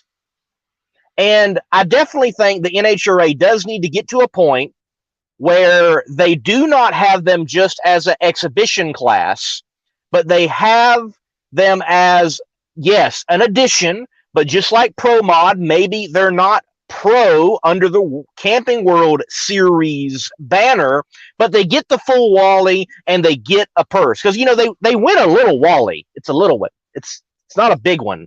And the purse is terrible. So let's figure it out for Mountain Motor. Love those cars. Love those guys that are racing in it. It is a great class. So I would love to see it get more due within the NHRA. Yeah, there's only 9 cars registered right now in Mountain Motor. There's 15 in Top Fuel. And unfortunately, our friend TJ Zizzo is not on that list as of yet. And you know, it's rough. I mean, get it, with the economy, with everything that's going on, it's making it harder for racers to race, getting parts. So I mean, you have to do with what you're given. And I'm just excited to see. You know, it's always cool when you can drive down the road. I mean, 7 hours, 6.5, 7 hours down the road to see, you know, all your friends, family, and your drag racing community at a local drag strip. So, I mean, I encourage anyone, if you have a drag strip, it doesn't matter if it's NHRA, IHRA, just your local bracket racing, your local street races, whatever, go out and support, because you never know which one of these people that are driving that car today could be, you know, a professional driver in a few years. You never know the way the cookie crumbles and what may happen. Lee, we're getting to that point. Do you want to do picks, or do you want to stay off of picks this week? Oh, I'll give you my picks. I think this weekend we're looking at in Top Fuel, I'm going to go Justin Ashley. I think they are going to run the numbers and perform and showcase once again why they are going to be championship contenders. I think he's going to get the win in Brainerd because he might be the least crazy. He might be the one that doesn't participate in the zoo out of all of them, and therefore has the best driving capabilities on the next day. So I'm going to go Justin with Top Fuel. Funny car, I'm going to go JR Todd. I think they come out swinging after being disqualified, and they want to make a point. And we didn't really talk on that. We didn't touch on that. We're running out of time. But I just got to say this. I have so many questions after the disqualification. I don't remember the last time. I don't remember the last time there was a disqualification in the Nitro ranks during eliminations. I can't. Woo, wow. So I have so many questions, and not just like towards Coletta Motorsports, but like NHRA and procedures and rules, the fixture. Where was this fixture? I've never seen this fixture. How often does this fixture come out? What does spot check actually mean, Alan Reinhart? That's quite ambiguous. What do you mean by that? So, and what are the, is it just random spot checking and spot? I mean, what? I got a lot of questions. And I don't know necessarily who to answer. And it doesn't seem like there's a lot of answers coming out from anybody. I want statements. I want statements from Coletta. I want statements from NHRA. I want statements from someone sitting in the fans that was shocked. I want statements around all that. But JR Todd comes out swinging. He wins. And Hey, Mountain Motor, I'll give you that one. Elijah Morton. Morton gets it done. He hasn't won in PDRA, but he's gone to finals. He has gone to like 5 NHRA finals and hasn't won. Elijah Morton gets it done in his Mustang over all of them at the NHRA there in Brainerd. And Pro Mod, Ricky Smith, he rises to the occasion when there's extra money and it's a big deal. He is the GOAT, and he's going to get it done. Am I missing a class? Tell me. Let me know. I don't think so. I think you got them all. Okay, cool. All right, now you pick, right. And it's got to be picks. It can't be none of this final stuff. Top Fuel. You said no. I think Steve gives us a show. I think the show starts now. I think the boys had a taste of that final round, and I think we're going to see Steve even more so as a back-to-back at Brainerd. So that's that one. Where else do you want to go from there? I'm going to say this, and I've been saying this one in Funny Car for a while. Alexis Ajoria. Alexis Ajoria for sure. And actually, I'm going to take back that. I'm going to agree with you when it comes to Steve and them Capco boys not doing it. I think that is a bold statement at Indy and throughout the countdown. I like that. I'm going to actually switch this up completely, and nothing against any other racer out there. I think someone that needs to turn it around and is going to do it, finally going to let loose a little bit, younger guy. I'm going to say Austin Prock is going to get that win. Actually, that's where I'm going to go. Austin Prock, they're due not getting out of the first round for a couple of times. So I'm going to say Austin Prock there. Alexis Ajoria, my boy, Johnny Placino is not going to take it home in Mountain Motor. Who's going to get it? It's going to be a back-to-back winner. JR Carr is going to get another win down in Brainerd. I mean, just all the performance that he had last year, what he's doing this year, I think JR Carr gets another win in Brainerd. What am I forgetting? Oh, saving the best for last. After hitting the wall, after burning down a transmission, after having a kid, it's time for the bearded man to show NHRA what a Yingling beer smashed together looks like on the top of a Pro Mod. And that Elite Motorsports, that red velvet is going to be in the winner's circle. And that is my boy, Lyle Barnett, LB. All right. There we go.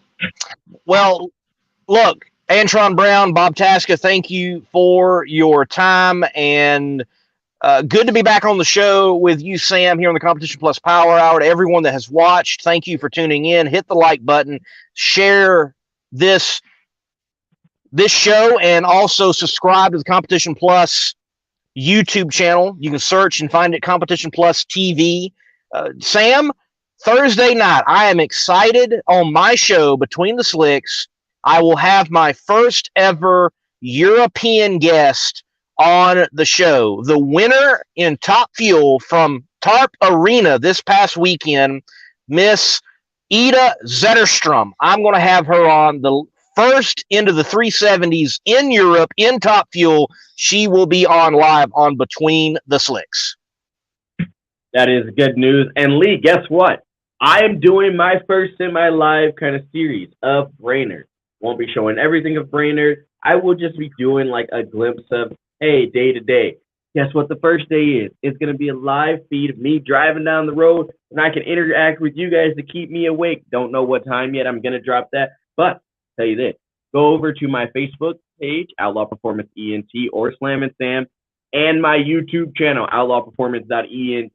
Hit that subscribe button and that notification so we can yik yak and chat it up. Maybe, Lee, if you're free, you can jump in and we can talk about the corn mazes and everything that I'm driving through on my way down to Brainerd and have a little fun and take you guys and what it looks like through my eyes of the NHRA Nationals there in Brainerd.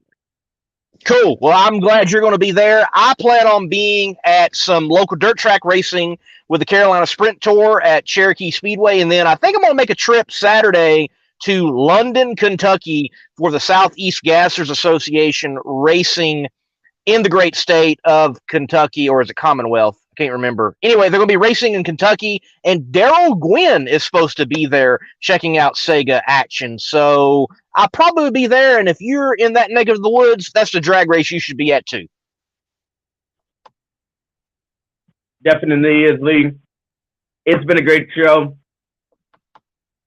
I got first day of school for my kid tomorrow, so I'm going to have to go and get rest, get that shut eye, because got to be ready and studious for the first day of school. Not me. But till next time, Lee, close us out. Ladies and gentlemen, this has been the Competition Plus Power Hour. Thank you, Bobby Bennett, for the opportunity to do the show, and thank you to the viewer for watching and supporting. Until next time, we're going to be right back here on Tuesdays at 9 p.m. Eastern Time. God bless, and keep the pedal to the metal. In the race for quality, there is no finish line. Jerry Bickle Race Cars is a one-stop chassis shop for drag racing performance parts and race components. For over 50 years, Jerry Bickle Race Cars has been an essential part of racers' plans for building world champion race cars. Our parts department is stocked with every part a racer might need. Log on to jerrybickle.com for more information. We build anything with doors. Jerry